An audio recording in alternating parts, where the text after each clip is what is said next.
What's up guys, Sporehacker here, and today we're going to do a review of 2100 Samurai Issue 1 by Phoenix Press. It's written by Nick Gibson, and with Alterna lettering, words, pencils by Nick Gibson, pencils, Ami Agisi and Brian Quiroga. Inks by Ami Agisi and Michael Ensnar, and letters by Nicky Powers.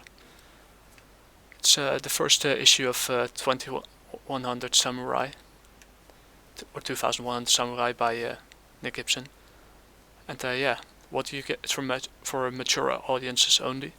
And what you get when you kind of mix Samurai Jack, Power Rangers Ninja Storm, and the first 2D animated series of the Clone Wars together. So you get this story. I must say, it starts off with a more or less nice cover, and whoa, and some information here about copyright and who the people are working on the book. I must say, when it comes to the story, it starts with two samurai called Myshi with a Y and Kiro. We're just sleeping in their we just had some fun rough housing, and their sensei is knocking on the door, and must say, it's nice. The artwork is it's not overcomplicated. It's quite simplistic, but in the simplicity lies some beauty. What happens next is he kicks the door in.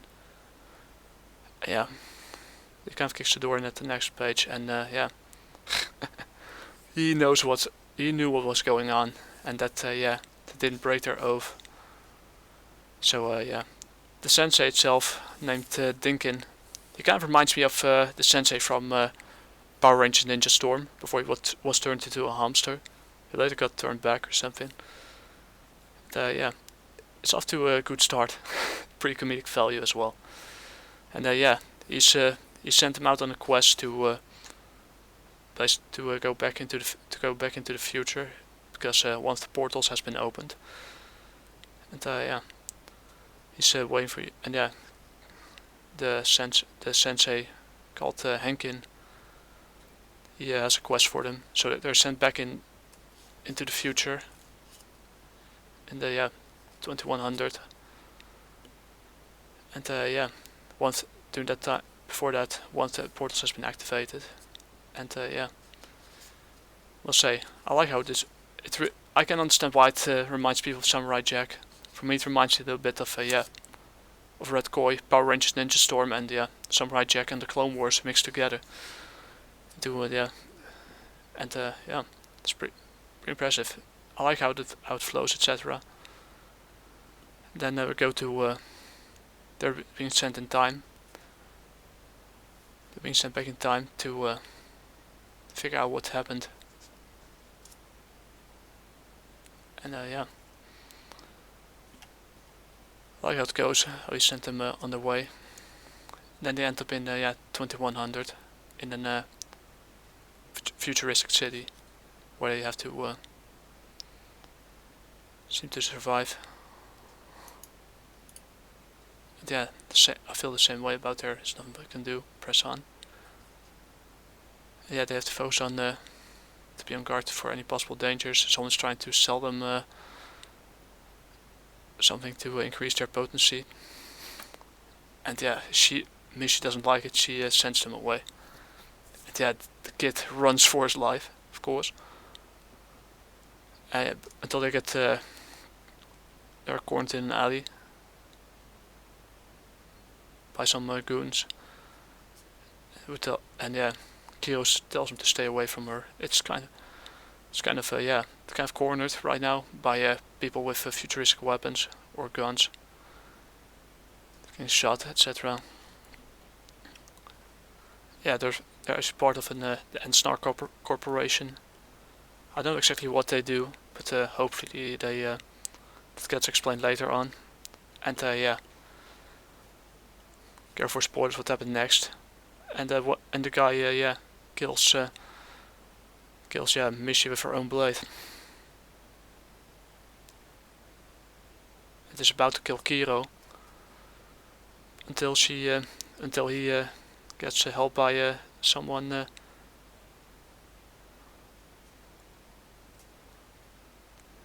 Until he gets help by some woman from that time. And but until then, he runs back trying to get her corpse. They must get her corpse before they get hers. Until they're too late, and the story ends. I must say, when it comes to the story, I like the cover. Let's go back for a bit. I like the cover. It really sets the tone, etc. But love the detail in it.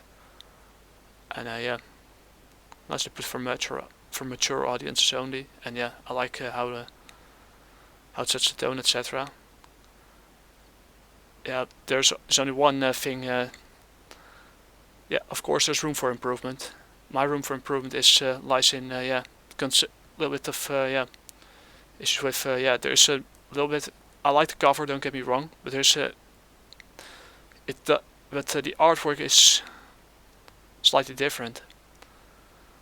Maybe that there's no if this comes over like I'm burning this book down to the ground. Believe me, that this is not my intention. This is just my personal take on it.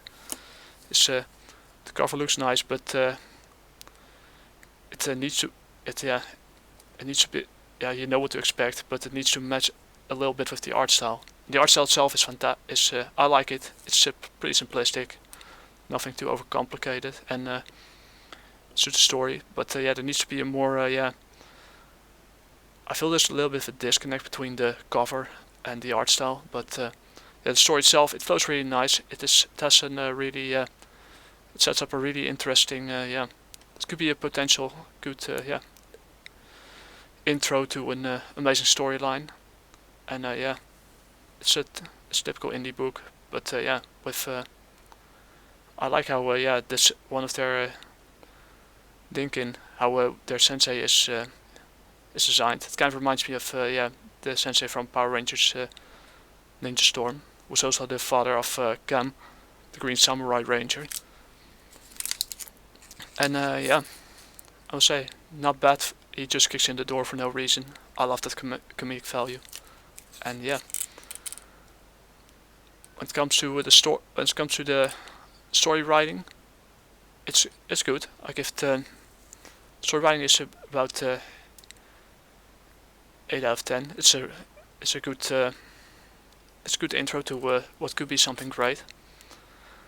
Lettering is good, and characters, good intro.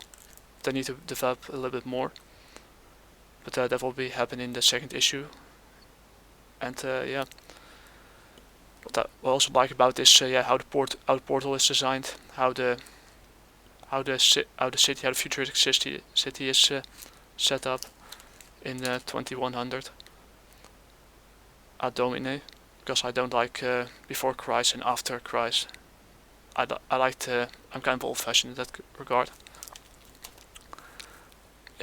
And maybe the art could be a little more consistent on certain pages. I like this detail, but then you go to this page and this slightly different. So art style is story writing. I like it. It's an 8 out of 10 or 80 out of 100.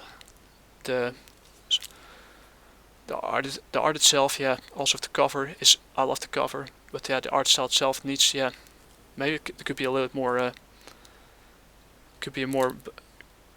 Create a better balance between the cover art and the art in the book. That's my only thing. Therefore, it's 7 out. Is it 70 out of 100? So, or at least could be better. But that's my only. There's no by no means me blasting Nick or the rest of his team, because they are really nice people, pretty good.